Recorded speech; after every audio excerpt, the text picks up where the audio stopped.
Assalamu alaikum everyone. You're watching Ramadan with the Sahaba and you're with Mustafa.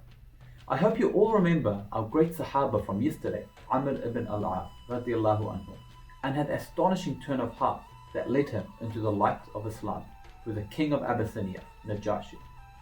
He started his life under the fierce influence of Quraysh and was around the biggest enemy of Islam, namely his dad. But all of this changed with Najashi and he eventually did the hijrah and so was gifted the honor of being a muhajir along with the rewards of that. At this point in our journey, with all these glorious people that surround the Prophet Muhammad sallallahu alaihi wasallam, I remind all of us, one of the reasons that we learn about these people so that we can learn from their stories, because there's no point hearing about them and storing them in one corner of our minds. We have to think about the lessons they teach us and how we can use it in all of our lives. A few interesting events happened to Amr radiallahu anhu during the time of the Prophet Muhammad sallallahu alaihi wasallam. One of them is known as the expedition of Zatis Salasah. Now, as Amr was a new Muslim, one day the Prophet Muhammad sallallahu alaihi wasallam asked for Amr to come and see him and for him to wear his garments and armor. He told Amr to be prepared for war. The Prophet Muhammad sallallahu alaihi wasallam told Amr radiallahu anhu he was going to send him on an expedition or raid of 300 people and told him that he is a good man. Under the leadership of Amr, they ended up being successful in that battle. One day, the Prophet Muhammad ﷺ sent a messenger to the people of Rome to invite them to Islam. When they received this, they decided to kill the messenger. And so the Prophet Muhammad ﷺ made an army prepared to go and fight the Romans, who had a lot of power in a lot of areas at this point of time. There were a few wars between the Muslims and the Romans. At one point during the wars, the Romans wanted to speak with one of the leaders of the Muslims. Amr A'as radiallahu anhu, who was the main leader, decided to go himself. But the Romans didn't know that the person who's coming was the main guy, Amr, and he thought that there was just an ordinary guy being sent. So Amr goes into their palace and starts having discussions. But at the end, he was set up. This was all a sabotage. Well, an attempt at sabotage. As Amr was leaving the palace, the Romans were going to throw a big rock on him and kill him. But Amr was really smart. And so when he was walking out, he saw some movement at the top and quickly thought of a plan to get himself out of this mess. So Amr walks back into the palace and tells him that, by the way, I have a group of top military leaders with me who was a companion of the Prophet Muhammad ﷺ, just outside, who makes decisions of all the battles. So the leader of the Romans were now amused. He agreed to see them because he's thinking he's going to annihilate all of those great leaders. He changed his plans about trying to kill Amr and told his men at the top to stand down. But after Amr left, he came back with an entire army and he ended up wiping out the entire group of Romans, being victorious over them. What a clever military strategy from Amr to slide himself out of that mess. He was so close to being killed, but managed to turn the battlefield into his hands. There's one more story about Amr that happened during the time of the Prophet Muhammad ﷺ that I want to share.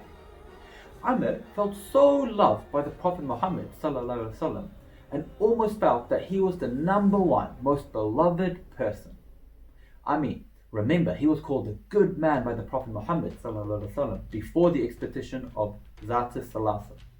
So, Amr decided that he wanted to hear this from the Prophet.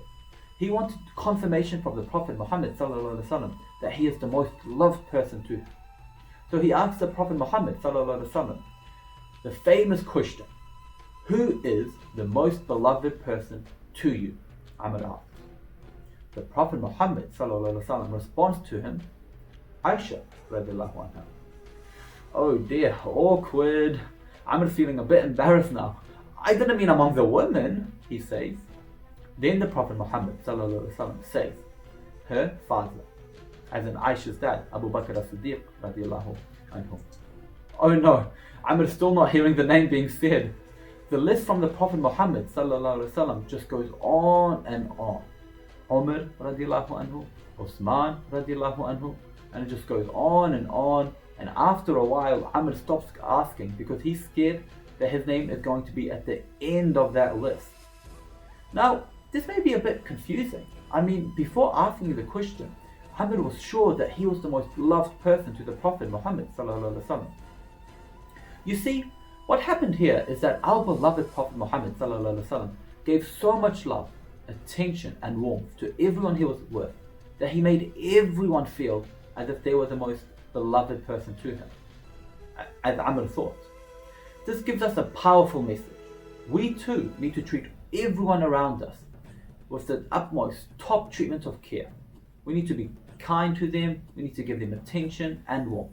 And in this way, we'll be following the teaching of our Prophet Muhammad ﷺ. After the death of Prophet Muhammad ﷺ, Amr is appointed by Abu Bakr as-Siddiq radiallahu anhu to be military commander. Now, Amr becomes famous for his role in the conquest of Sham, especially the Battle of Yarmouk, which was the main battle that destroyed the might of the Roman army. Amr was also one of the commanders that helped conquer modern Palestine.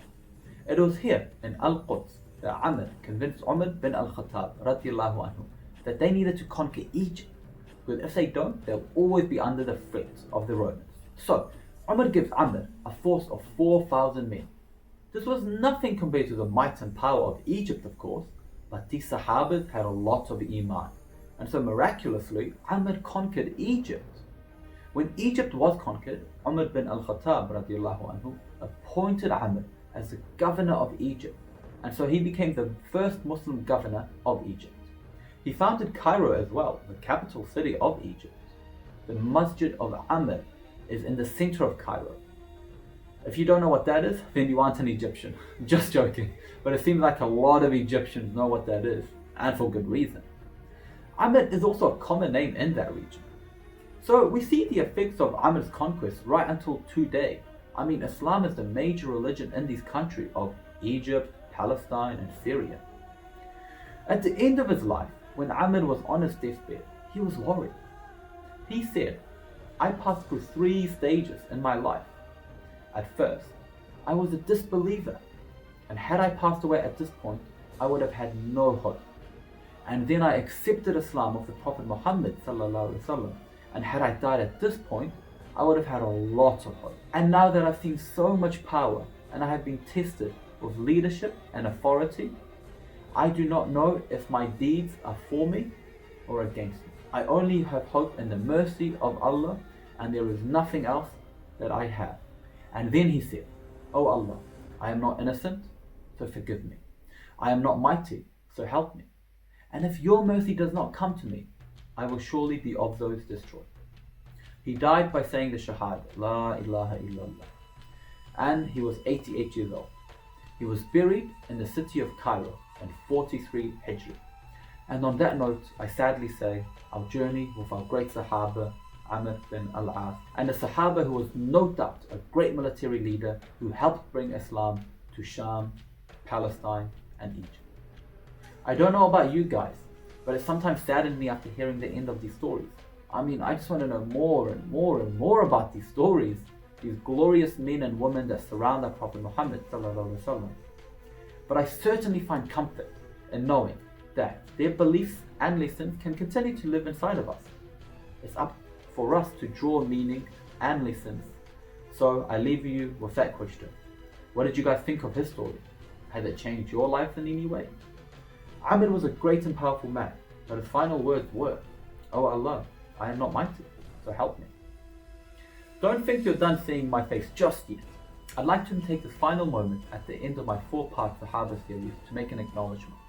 I took all of my content and information from the story of Zayd ibn Thabit radiallahu anhu and Amr bin A'as radiallahu anhu from lectures by Dr. Yasin Al-Qadi and Mufti Ming, found on YouTube, and also the book Men and Women Around the Prophet Muhammad Sallallahu Alaihi Wasallam. These videos would not have been possible without the awesome content.